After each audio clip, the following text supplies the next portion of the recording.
सोलापूर शहर उत्तर विधानसभा मतदारसंघातील निवडणुकीत महाविकास आघाडीतील राष्ट्रवादी काँग्रेस पक्षाचे शरद पवार गट उमेदवार महेश कोटे यांचा पराभव झाला। याविषयी चर्चा करण्यासाठी प्रभाग क्रमांक 3 मधील प्रमुख राजकीय नेते मंडळी व कार्यकर्ते यांची बुधवारी सायंकाळी चिंतन बैठक संपन्न झाली। सदरची बैठक माजी सभागृह नेता सुरेश पाटील यांच्या गोंडे वस्तीमधील सदाईश्वर या निवासस्थानी पार पडली। या प्रसंगी प्राध्यापक अशोक निंबर्गी, माजी नगरसेवक उदय चाकोते, सुरेश बिद्री, राजेटी वकील संदीप महाले, अनिल वटकर, सूरज पाटील, समीर पानगळे, बिपिन पाटील, विजय कोळी, शिवा डोकळे, मारडकर, विवेक कन्ना, राजेंद्र शिरकुल आदी मान्यवर उपस्थित होते। या बैठकीत शक्ती प्रमुख, बूथ प्रमुख व कार्यकर्ते यांनी महेश कोटे यांच्या पराभवाबद्दल आपले मनोगत व्यक्त केले। आता आपल्या नेते मंडळीला केव्हाही भूमी द्यायला पाहिजे, आंदोलन करू नये। आपण घराघरातून कुठून तो कुटुंब असे घेऊन जाऊ त्या नेत्या मागं तरच होणार नाही। आता आपण असं करणार आहे, तुम्ही किती घेणार ना, आता अंदाज कसं होतं सांगा तुम्ही, कुटुंब कसं द्या अंदाज आहे। हां ईव्हीएम मशीन असं हे असं ते असं, मग ते काय लोकसभेला त्यांनी ईव्हीएममध्ये घोळ केलं नाही। वामन मिश्राम, त्यानंतर त्यांच्या बाबू प्रताप सिंह महबूबच्या हे सगळे फुटून पडले होते, फुटून घाबरले संघाचे लोक। हे संघ घाबरले, संपलं। आता घाबरले, त्यांनी म्हणले काय करू नका, जे काय येईल ते निकाल जाऊ द्या म्हणून लोकशाही कसं झालं। तरी पण त्यांनी 140 बूथवरती गोल केला, 140 मतदारसंघामध्ये, आणि ते 50 साल राहिलं नसते। मग हे त्यावेळेस आपल्या नेत्याला बी कळायला पाहिजे, आणि आपले नेते सजून राहून आंदोलनामध्ये काय केला पाहिजे। कमीत कमी 4 नाले, 4-5 नाले, हे नाल्यामध्ये पावसाळ्यात पाणी भरपूर थांबत असतं आणि हानिकारक होत असतो, तर गाड्या वाहून जात असतात। तर इथं काय आपला प्लॅन राहील, किंवा प्रणितीताईंच्याकडून काय निधी मिळतो का, आपण छोटंसं फूल होतं का किंवा होत नाही हे मला माहिती नाही। तर आपण हे 4ही नाल्यांना व्यवस्थित जर केलं, आपण केलं, जवळजवळ मला वाटतंय आणि 70% नाले भरत नाही हेही मला माहिती आहे। पण थांबत असतो प्रत्येकी पावसाळ्यात। आपण त्या पावसाळ्याला कसं मात करून लोक ठिकाणी इकडे जातील, ठिकाणी इकडे। आता समजा आपल्या प्रभागातील घोंगडस्ती, मी घोंगडस्तीतच राहतो, तर आपल्या घरात कोणी आजारी असले तर आपण तिकडे जाऊ शकत नाही, ह्याची आपण काळजी सगळ्यांनी घ्यायला पाहिजे। कोणालाही काही त्रास झाला तर अण्णाला कधी पण फोन करा, अण्णा आपल्यासाठी कधी पण हजर राहणार आहेत। कारण की अण्णाला चांगलं 4-5 वर्ष झालं अनुभवलं। अण्णाला साधा मिस कॉल जरी पडला तर अण्णा रिटर्न कॉल करतात, तुझं काय काम आहे सांग बाबा।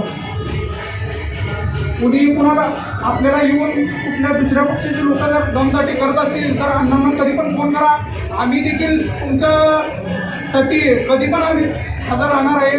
आता आपल्याला हाराचं जिंकून दाखवायचं आहे, सगळेजण एकजुटीनं एक दिलानं काम करायला पाहिजे, आणि कोणाचं मनपत नाही पाहिजे, कोणी आडवं नाही जायला पाहिजे। सगळेजण बसून काय असेल ते, सगळेजण बसून काय असेल ते मार्ग काढायचं, मार्ग काढून केलेलं काम होणार आहे। हे तिकडता हे न करता सगळ्याजण एकजुटीने काम करायला पाहिजे, माझं मत आहे।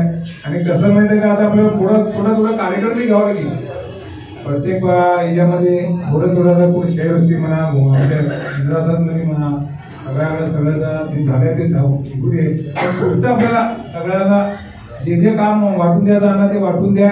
मी तर पुढं काम करायला तयारच आहे, आणि माझं साई गणेश मंदिरचं जे बांधकाम राहिलं आहे ते मला थोडं करून दिलं तर सगळ्याजण मिळून अजून 1 नंबर होईल। तर नगरसेवक निवडताना मात्र अगदी काळजीपूर्वक निवडायला पाहिजे, ही माझ्या सगळ्याला कळकळीची विनंती आहे। एक अनुभवी माणूस, एक चांगला जपणारा माणूस, वेळेवर भेटणारा माणूस, वेळोवेळी खर्च करणारा माणूस, लोकांना, सगळ्या समाजाच्या लोकांना एक आदर्श वार्ड असं बघायचं म्हटलं तर आपलं वार्ड मानलं जात आहे। आपल्या वार्डातील सगळ्याच जातीचे लोक खेळीमेळीनं राहतात। नवरात्र असला, गणपती असला तरी हिंदू मुसलमान मिळून करतो। मुसलमानांच्या कार्यक्रमाला हिंदू मुसलमान मिळून सुरकुमार पितात, एकत्र बसतात, उठतात, भावकीनं राहतात। पण प्रचार यंत्रणा ती सगळी त्या राज्य लेवलची आहे, देशा लेवलची आहे। आपण आपल्या वार्डापुरतं विचार करून येणाऱ्या महापालिकेच्या निवडणुकीला मी वारंवार म्हणत असतो, आता मी म्हणतो, अण्णासारख्या लोकप्रतिनिधीला पक्षाची गरज नाही. पक्षाला अण्णासारखा अनुभवी लोकप्रतिनिधी पाहिजे. बैठकीला महाविकास आघाडीतील शिवसेना, काँग्रेस, राष्ट्रवादी काँग्रेससह सर्व पक्षातील पदाधिकारी यांची विशेष उपस्थिती होती.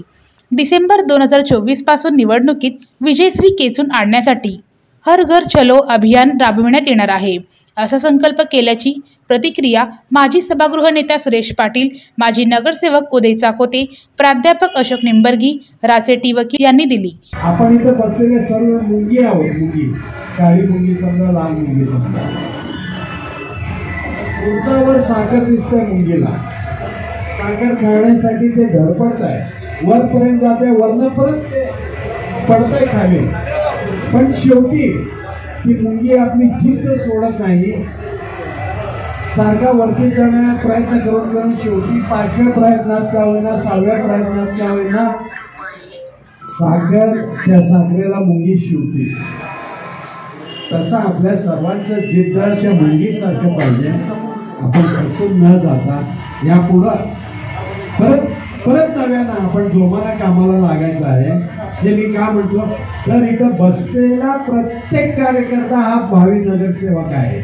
त्यांनी स्वतःसाठी काम करायचं आहे हे लक्षात ठेवून काम जर आपण केलं, मी स्वतः नगरसेवक आहे, मी स्वतः नगरसेवक आहे, कार्यकर्ता स्वतःला म्हणायचं नाही मीच नगरसेवक आहे, असं म्हणून जर आपण कामाला लागलो तर निश्चित यश हे तुमच्या पायाशी आहे. शक्यच नाही. ज्या माणसांनी एवढं मोठं तिथं प्रपंच स्थापन केलं त्या माणसाला ठीक आहे निगेटिव्ह कुठं तर काय असं मी म्हणत नाही की सगळ्या माणसाचं पॉझिटिव्ह असेल, माझं पॉझिटिव्ह अशी माणसाला निगेटिव्ह असेल, मी नाही म्हणत नाही ना, पण एवढं निगेटिव्ह नसतं आयुष्यात.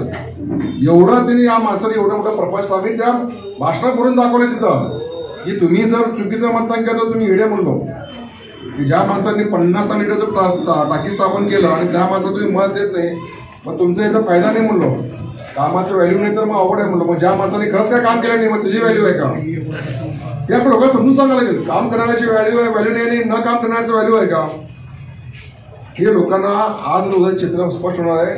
एवढं सोपा समजू नका. त्यांनी काय एका साईडने चालले, त्यांनी त्याचं रिव्हर्सिंग पण खूप एका साईडनेच येणार आहे त्यांना, एवढं सोपा नाही आहे. कारण न्यूटनचं लॉ पण माहितीच आहे, शाळा शिकवलं आहे, तर ते मग इंग्लिशमध्ये म्हणतो ऑपोजिट जेवढं आपण का पाच रिव्हर्स येतात आपल्याला, तर त्याची पण त्याला तयार करायला गेलं. सोपा नाही सगळ्या गोष्टी. पण आता आता या पुढं अण्णा आम्ही तुमच्याबरोबर आपण सगळे बसून, मला फक्त काय जरा वेगळं वाटलं बैठक, ठीक आहे आता आपण स्ट्रॅटेजी व्यवस्थित करू ना, एक व्यवस्थितप्रमाणे. आता अण्णा म्हणले निधी आपण तयारीपासून निधी 100% मी प्रयत्न करतो. मी तर 240 बोलतो माणसं बसलो होतो त्याच्या टाईमला, मला तेव्हा काही वाटत. आणि जरा लोक आले, बूथ बसले, बूथ सगळे ॲडजस्टमेंट झाले आमचे. फक्त आता कसं आहे माहिती आहे का, आपल्याला आता तर उलटात आता सगळ्यांची ताकद आपली वाढली आहे. एकमेकाच्या बूथमध्ये आपण आता शिवसेना म्हणा, राष्ट्रवादी म्हणा, सगळ्यांची ताकद एवढी वाढली आहे ना की आपण आता काही करू शकतो. आपण त्या अण्णा महिना आपण टाईम होतं थोडं बूथचं आपलं खरं ते यंत्रणा आपण जरा अजून स्ट्रॉंग झालं असतं, खूप वेगळं झालं असतं विचार. आपण ते आता टाईम, आता आपल्याची टाईम आहे. महापालिकेमध्ये आता जसं म्हणणे अण्णा म्हणणे निधीचं काय मोठी गोष्ट नाही, काय कमिशनर पैसे बसून हलग्या बाजू हो, तर ते कसं ते आम्हाला अण्णाला माहित आहे. अण्णा कसं वागायचं आम्हाला माहित होतं ह्याच्यामध्ये, कुठल्या निधी म्हणा कसं निधी आणायचं ते आम्हाला माहित आहे. सत्ता असो नसो, अण्णाचा अभ्यास एवढा आहे, सरांचा अभ्यास एवढा आहे. मी पण थोडाफार अभ्यास केलो. अण्णा असताना मी पण त्यांना पण तिथं क्रॉस करत होतो, पण त्यांचं उत्तर मला ऐकत होतं, त्या उत्तरावर पण मी अभ्यास करत होतो. मटक्या धंद्याच्या जीवावर हे दादागिरी करण्याचा प्रयत्न करतात. यांचं नाक दाबलं की बरोबर तोंड उघडत आहे. पण आपण एक ठरवायचं, आपल्या बरोबर कुणी मस्ती करायचा प्रयत्न केला, दादागिरी करण्याचा प्रयत्न केला, त्याच्या बरोबर केलंय, माझा काय संबंध म्हणायचा नाही. पुन्हा बरोबर झालं तरी देखील आपण तुटून पडायचं. आपला नेता खंबीर आहे, सुरेश अण्णाच्या पाठीमागे उभं राहायचं. आणि असं काही नाही की फक्त पोलीस त्याचं ऐकतील. पोलिसांना विरोधी पक्षाचंच ऐकावं लागतं. नाही ऐकलं तर आपण रस्त्यावर उतरू शकतो, आंदोलन करू शकतो, ऐकायला भाग पाडू शकतो. म्हणून शिवा ढोकळेंनी एक चांगली सूचना मांडली. अण्णांचं तर जनता दरबार रोजच चालूच असतो. अपयशानं खचून जायचं नाही. निवडून आल्यामुळं काही लोक हुरळून जात असतील, हवेत उडी मारत असतील, त्यांना त्यांची जागा आपल्याला महापालिकेत दाखवायचं आहे. त्या दृष्टिकोनातून आपण सगळे एकसंघ राहू. जिथं चुकीचं दिसतंय तिथं तुटून पडायचं. अण्णा, मी तुम्हाला खास विनंती करतो, तुमच्याकडं विजय देशमुख आणि त्यांचे समर्थक नगरसेवकांच्या भ्रष्टाचाराचे भक्कम पुरावे, ते पुरावे घेऊन त्याची चौकशी झाली पाहिजे. याच्यासाठी आपण कलेक्टर ऑफिस पुढे गरज पडली तर उपोषण एक चौकशी समिती नेमली गेलीच पाहिजे. संपूर्ण भ्रष्टाचाराची चौकशी झालीच पाहिजे आणि जे भ्रष्टाचार केलेले आहेत त्या नगरसेवकांना कायमस्वरूपी बंदी आली पाहिजे. त्यांच्याकडून पैसा वसूल केला गेला पाहिजे. मक्तेदारांना ब्लॅक लिस्टेड केलं गेलं पाहिजे. यासाठी जे जे करायचं आहे ते तुम्ही पुढाकार घ्यावं. शेवटच्या क्षणापर्यंत आम्ही तुमच्या खांद्याला खांदा लावून सोबत लढायला तयार आहोत. आता झालं ते झालं, भविष्यामध्ये होणार नाही.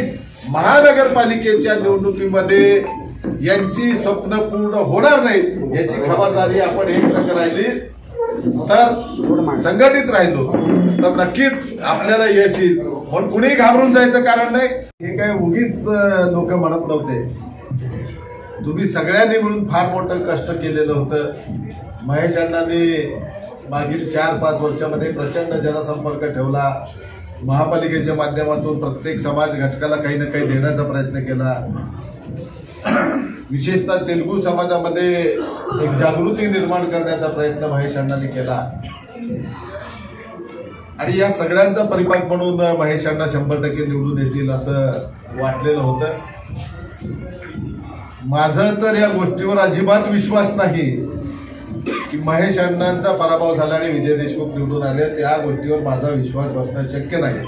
ज्याला राजकारण कळतं, जो लोकांमध्ये असतो, लोकांची मन जो जाणून घेतो, तो माणूस हा निकाल कधीही मान्य करू शकत नाही. हे 100% झालेला घोटाळाच आहे. या घोटाळ्याच्या बळावर 5व्यांदा विजय देशमुख आमदार झालेले आहेत. याच्यामध्ये यांचं कर्तृत्व शून्य आहे. यांना का मतं द्यावी हो? काय असं दिवा लावला, काय असं काम केलं की लोक याला 5 वर्षांना 5व्यांदा डोक्यावर घेतील? महापालिकेमध्ये भ्रष्टाचार, विधानसभेच्या निधीमध्ये भ्रष्टाचार, पालकमंत्री असून कोणतंही काम केलं नाही. याची कामं काय? दारू धंदे, मटका धंदे, अवैध धंदे, ते सट्टा बाजार, IPL क्रिकेटचं सट्टा बाजार, या सगळ्यांची टीम एकत्र करणं आणि एक वातावरण निर्मिती करणं, याच्या पलीकडे या माणसाचं काम नाही. मी आणि माझा मुलगा असं म्हणून भारतीय जनता पार्टीच्या प्रामाणिक कार्यकर्त्यांची माती करत हा माणूस पुन्हा एकदा यशस्वी झाला. अण्णांनी सुरुवातीला जे सांगितलं त्याला माहित नव्हतं हे मॅच फिक्सिंग झालेलं. अण्णा, मॅच फिक्सिंग झालेलं नरेंद्र मोदी, अमित शहा, फडणवीस खाली सांगत नाही. खाली सांगितलं तर मग लोकांना संशय लागतं, माणूस ढिल्ला पडतो. यांना जे पळायला लावायचं ते पळायलाच लावत असतात. पुन्हा पुन्हा सांगत असतात की तुझी सीट धोक्यात आहे, तुझी सीट धोक्यात आहे. काही का असं ना, घाम फोडलं का नाही? मॅच फिक्सिंग जरी करून हे निवडून आलं तरी घाम फोडला होता का नाही? बापले घाबरले का नाही? लोकांच्या पाया पडत होते का नाही? जो माणूस 1 कोट 2 कोट मध्ये इलेक्शन करत होता, अण्णाकडे त्याचा सगळा हिशोब आहे. मला माहित नाही किती कोटी खर्च करता. 1-2 कोट खर्च करणारा माणूस या वेळेला त्याचे 20-25 कोटी रुपये गेले, जे खिशातनं कष्टाचं घातलं नाही. मार्केट कमिटी असेल, शासनाचा असेल, भ्रष्टाचारातला पैसा पुन्हा एकदा जनतेच्या दारामध्ये आलेला आहे. चुकीच्या पद्धतीने निवडून आलेला माणूस आहे. आता वेगवेगळ्या पक्षाकडून, आता काल मनसेच्या राज ठाकरेंनी एक पत्रक काढलं, EVM घोटाळा आहे हे त्यांनी देखील मान्य केलं. काँग्रेसचं म्हणणं आहे, शिवसेनेचं म्हणणं आहे, राष्ट्रवादीचं म्हणणं आहे, सगळ्यांचंच म्हणणं आहे. मोठं आंदोलन उभं राहील. आता आपल्याला जर काय याच्यावर आवाज उठवायचा असेल तर या आंदोलनामध्ये आपण एक भाग बनला पाहिजे. त्या आंदोलनामध्ये आपण सहभागी होणं आणि EVM जे मोठमोठ्या प्रगत राष्ट्रांनी नाकारलेलं आहे, जे प्रगत राष्ट्र म्हणतो, प्रगती केलेली राष्ट्र आहेत, त्यांनी नाकारलेलं आहे, ते EVM भारतामध्ये देखील नको. असे ज्या वेळेला मोठी चळवळ उभी राहील त्या चळवळीचा आपण हिस्सा बनणं, याच्या पलीकडे आपल्या हातामध्ये काही नाही. कोर्ट कचेऱ्या होतील, कोर्टामध्ये लोक जातील. कोर्टाची अवस्था काय झाली आपण बघतोय. कोर्टामध्ये वेळेवर निकाल मिळत नाही. 3-3 वर्ष निकाल मिळाला नाही. आमदार अपात्रतेची कारवाई चुकीच्या पद्धतीने झाली. या सगळ्या गोष्टी स्वामी या सगळ्या गोष्टी असंच मॅनेज करून सगळं खिशात घातलेले हे जर असंच चालू झालं तर उद्या ही माणसं आपल्याला आपल्या घरातून बाहेर काढायला देखील कमी करणार नाही. एवढी मोठी अराजकता निर्माण होण्याचं एक परिस्थिती संपूर्ण देशामध्ये आहे. आम्ही त्या विजयकुमार देशमुखलाच माफी मागत नाही. तुम्ही तर की झाड की पत्ती आहे. आम्ही गरिबांना माफी मागू, आमच्या वडीलधारींना माफी मागू, आमच्या आई लोकांना, आमच्या बहिणींना माफी मागू, पण तुम्हाला माफी मागणार नाही. आता तुम्ही कोणी घाबरू नका. सर आहेत, प्राची वकील साहेब आहेत, चाकोती साहेब आहेत, तुम्ही बी सर्वजण आहे. सर्वजण लय लोक आहेत, नाव घेतलं तर पुन्हा माझं नाव घेतलं नाही कोण असं होऊ नये म्हणून तुम्हाला विनंती करतो. तेवढ्यासाठीच मी मीटिंग बोलवलेलं आहे. कामं विचारायला फिरणार आहे. अरे तुम्हाला आम्ही अगोदरपासून पाडत आलो, आता नवीन नाही आहे. तुम्ही आमच्या जीवावर, तुमचे बायका, तुमचे मुलं, तुमचे भाऊ लोक मोठं झालेले आहेत. तुम्ही एकदा बी या प्रभागात फिरलं नाही, आता तुम्हाला आठवण यायला लागलंय. म्हणून मला आमच्या प्रमुखांना विनंती करायचं, मी प्रमुखांना बोलवलं इथं, तुम्ही कामाला सुरुवात करा मित्रांनो. म्हणून कोण घाबरू नका. आता आपल्याला आंदोलनाची पुढे दिशा ठरवायचं आहे. अण्णा आणि शरद पवार, राहुल गांधी किंवा आपले उद्धव ठाकरे साहेब हे ठरवतील. त्यांनी देशात राज्यात आंदोलन करतील ईव्हीएम मशीनमुळं. आपण इथं महेशांना किंवा पंडितताई किंवा आपले हे शिवसेनेचे प्रमुख लोक तरी आंदोलनामध्ये उतरले तर आपण बी जसं लोक घेऊन जात होतो, आपले बी 500 तर कमीत कमी लोक आहेत. 500 लोक जर आपण घेऊन गेलो, ते ईव्हीएम मशीन बंद होत आहे, बायलॅट पेपर सुरू होत आहे आणि कोण निवडून येत नाही बाबा. पण आणि म्हणते ना घोटाळा करून निवडून येणारे. आता आम्ही लय भारी आहे. आम्ही तुमच्यापेक्षा आम्ही बी भारीच आहे. तुम्ही साल्यानो पैसे दिला, ईव्हीएम मशीन घोटाळा केला, म्हणणं काही मंडळाला पैसे दिला, तुम्ही आपल्या मिरवणुकीत पदयात्रेमध्ये पैसे दिला, म्हणून तुम्हाला लोक ते आपलं लाडकी बहीण योजना आणला. आता लगेच योजनेचं काय सुरू केलं माहिती ना तुम्हाला? थोडं लोकांना सांगा. आता गाडी असू म्हण, 4 व्हीलर असलं तर कट म्हण, सरकारी नोकर असू नये म्हण, आमदार खासदार असू नये म्हण. आज तर एक जण वाचला नाही तुम्ही, अशोकराव. आज काय आहे, कोट्यावधी रुपये असणारे आमदार 167 कात्र आहेत.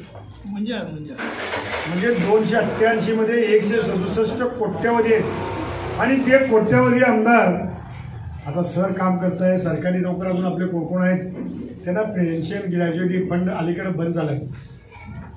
आणि याने आमदार झाल्यानंतर त्यांना 3-3 लाख रुपये पगार. आणि आम्ही नगरसेवक गटर साफ करतो, ड्रेनेज लाईन काढतो, लेंडकिनाला साफ करतो, पाणी नसलं तर तुम्ही आमच्याकडे येतो, लाईट बंद असेल तर हे लाईट चालू कर रे अण्णा असं म्हणतो आपण. त्यांनी आमदार आहे, मंत्री झालाय, पालकमंत्री झालाय, असं काय नाही. मी त्याला दुसऱ्या दिवशी घातलो. इथं उजनी धरणाचं पाणी यायला लागलंय कॅन्सरवाल्या लोकांना, मलेरिया व्हायला नाही. तुम्हाला माहित आहे का? मी तुम्हाला ग्रुपवर टाकलेलं आहे सर्वांना. तुम्ही बघता का नाही मला माहित नाही, किती लोक बघत जावा. मी टाकलेलं, मी त्याच्यात खाली लिहिलंय, आमदार साहेब तुम्ही इथं लोकांना आमच्या पाणी व्यवस्थित पाजत नाही. एक तर आलेलं पाण्यामध्ये लोकांना कॅन्सर व्हायला, मलेरिया व्हायला नाही. तुम्ही जर तेच पाणी जर चौकशी केलं नाही, विधानसभेमध्ये प्रश्न मांडलं नाही, तर आम्ही तुमच्या ऑफिस समोर आंदोलन करणार. तुम्ही यायलाच पाहिजे. नाही आलं तर आम्ही 10, 20, 50 लोक तर घेऊन बसणारच आहे. त्याला एकदा दाखवणार आहे आम्ही भी काय चीज आहे. बचेंगे तो फिर भी लढेंगे. आमचा अण्णा पडलं म्हणल्यावर आम्ही घरात बसतो असं वाटलं आहे. अरे आम्ही घरात बसणारे लोक नाही, आम्ही लढणारेच लोक आहे. तुला कसं काय करायचं, तू ईव्हीएम मशीन घोटाळा, पैसे भ्रष्टाचारचे, कृषी बाजार समितीतले पैसे तर तू 25 कोटी रुपये खर्च करून केला, तर तुला आम्ही आता दाखवणार आहे. कोणी कोणाला घाबरू नका. तुम्हाला मी सांगितलंय, कोणाला दमदाटी दादागिरी कोण करत असेल तर सांगा. आणि ज्याने दमदाटी करताय तो साला पहिला तिथलं तडीपार माणूस आहे. इथं अनेक लोक एनपीडी लागलेले आहेत, काही लोक मोका लागलेले आहेत. त्यांना आपण फक्त 1 केस केलं, 2 केस केलं तर त्याला एमपीडी होणार आहे. 3 केस केलं तर मोका लागणार आहे. त्याला बी आमची विनंती आहे, तू आता तुझी दादागिरी गुणीगिरी बंद कर. तुला आम्ही संधी देतो चांगलं वागायचं. तू गोरगरिबांना जर दमदाटी केला तर आम्ही पोलीस स्टेशनला तुझ्यावर तक्रार करून तुला MPD लागलंच पाहिजे, तुला तडीपार केलंच पाहिजे, तुला मोका लागलंच पाहिजे. तुला काय वाटलंय? तू सर्व घेऊन फिरायला, ते जे घेऊन फिरायला ना ते घेऊन फिरणारे सर्व तेच आहेत. मोका लागलेले, MPD लागलेले, तडीपार लागलेले केलेले. आम्ही कुठलेही नाहीये अजून. आम्हाला आमचं डोकं फिरवलं तर आम्ही बी इथं आम्ही बी रामच आहे. आम्ही एकदा वानर सेना घेऊन निघालो तर तुझं लंका जाळू शकतो. लंका जाळायचं ताकद आमच्याकडे आहे. तू असं चिल्लर समजू नकोस आम्हाला. आम्ही आता पडल्या महेशना म्हणून घाबरून घरात बसतो असं कुणाला वाटत असेल त्याला जसाच तसे उत्तर देऊ. कुणीही घाबरू नये. ते समस्या आपण सोडवण्यासाठी फिरायचं आहे, त्यांना समजावून सांगायचं आहे, त्यांना विचारायचं आहे. खरोखरच तुम्ही माझी शपथ घेऊन सांगा, तुम्ही खरंच भाजपला मतदान केलं का, तुतारीला केलं का? लोक सर्व तुतारीच म्हणतात. कुणीही कमळाला घातलं असं जास्त म्हणत नाहीत. इथं आम्ही कमळ होता पूर्वीपासून म्हणून थोडं म्हणतील, परंतु लय लोक बदललेले आहेत. पण हे घोटाळ्यामुळं आपलं सगळीकडे सोलापुरात राज्यात मागे गेलंय. त्यामुळं आपण अमावस्या संपल्या आता वल्ल्याळ साहेबांनी जुना यावेळी नंदू सांगितलं सर्व की जनसेवक आपल्या दारी जे कोणी आपले इच्छुक उमेदवार आहेत, मी काय उभारणार आहे का नाही मला माहीत नाही, त्यावेळी मी तुम्हाला बरोबर चर्चा करेन. मी एवढं सांगतो, तुम्ही जर घरोघरी जनसेवक आपल्या दारी म्हणून फिरलाव तर त्यांच्या समस्या ऐकलाव, त्यांचे काय प्रश्न असेल सोडवलाव तर आपण नगरसेवक होऊ शकता. आता यांनी काय केलेत, आमदार आलाय म्हणून आता निघालेत काय आपले बगल बच्चे त्यांचे उगाच आपलं फिरालेत. काय काम आहे का, काय हे आहे का, काय ते आहे का? तरी 20 वर्षात कधी फिरलेत, 2 वेळा निवडून आलेले आहेत, 2 वेळा पडलेले आहेत, 3 वेळा पडलेले आहेत, 3 वेळा निवडून आलेले आहेत. मी सांगू नये, माझ्याबरोबर 1997 पासून मुजगुण अक्का 92 पासून इथं आम्ही भाजप केलंय. वल्ल्याळ साहेब असताना शिंगराज नंदूचे वडील त्यावेळी इथं इलेक्शन लढवत होते, त्याने अगोदर इथले नगरसेवक होते. इथं असं काय नाही आहे भाजप बीजेप. मोतीलाल नंदी अपक्ष निवडून आलाय. आमच्या पमाकोळी कैलासवासी काँग्रेस म्हणून निवडून आले, अपक्ष निवडून आले, पोलीसर निवडून आले, म्हणजे पिपलपल्ली ते निवडून आलेले आहेत. असं अनेक लोक निवडून आले. मारता काका तर 4 वेळा आले तेलुगू देशम. आम्ही त्यांच्याशी आमचे नेते लोक तक्रार करून त्यांना भाजपमध्ये घेऊन एकदाच निवडून आणले. त्या मारता काकाचं बी माती केलेले. म्हणून तुम्हाला लोकांना वाटलं खरोखर तो कमळ आहे का, कमळ आहे का? हे कमळ इथं नाही, घरकुललं नाही, कुठंच नाही. हे सर्व घोटाळ्यामुळेच कमळ झालेलं आहे. यांना आपण दाखवून दिला असता होता यावेळी, पण ते घोटाळा केल्यामुळे दाखवून दिलं नाही. म्हणून सरांनी सांगितलं, सर्वांनी सांगितल्यासारखं आता खरंच महेश अण्णाला जर आपल्याला पुढं भविष्यात प्रणितीताईला वगैरे सर्वांना खरोखरच पुढे न्यायचं आहे. जे काही झालेल्या घटना आहेत त्या घटना बाजूला ठेवून आता काही लोक म्हटले आमचे तुम्हीच नगरसेवक समजा, तुम्हीच नगरसेवक म्हणून आता जनसेवक म्हणून काम सुरू करा. आता बूथमध्ये काय केलं मला माहीत नाही, मी थोडं उशिरा आलो. तुम्ही बूथ वाईजचं यंत्रणा लावा आणि काही घाबरायचं नाही. तिथे काही लोक दादागिरी करताय कुठे. अरे आम्ही पण हे सारे जे होते ना ते आमच्या हाताखाली होते, आमचे बगल बच्चे होते, आमचे मित्र होते, आमचे भाऊ होते, आमचेच होते सर्व आमच्या हाताखाली काम करणारे. त्यांना काय घाबरलं का कळी ना मला. तर लोक अलीकडे थोडे लोक घाबरले ती गरीब आपले तेलुगू भाषिक आपले काही गरीब लोक. पण कोणाला घाबरू नका. आता सरांनी म्हणल्यासारखं सर्वांनी म्हणल्यासारखं आपण 1 तारखेच्या पुढं अमावस्या झाल्या एकदा पितृ अमावस्या करून टाकायचं, आपलं काम सुरू करायचं. यांनी मी सर त्याच्यापाशी होतो त्यांनी काम करू शकत नाही. आता 20-25 कोटी रुपये खर्च केला म्हणजे आता विचारतंय का रे भैया तुला किती पैसे दिलतो, का रे संजीव तुला किती पैसे दिलो. तुला पैसे दिले तू हिशोब बी दिले नाही. आता तुझं बी हिशोब बार करावं लागतं म्हणून त्यांनी कामच करत नाही. आणि काम करायला आला तरी बी त्याच्यातनं होत नाही. आता मी सांगू नये, आत्ता सर सांगितले माझ्याकडे भरपूर त्याचे घोटाळे आहेत. स्मार्ट सिटीचं घोटाळा पण आपल्याकडे आहेच.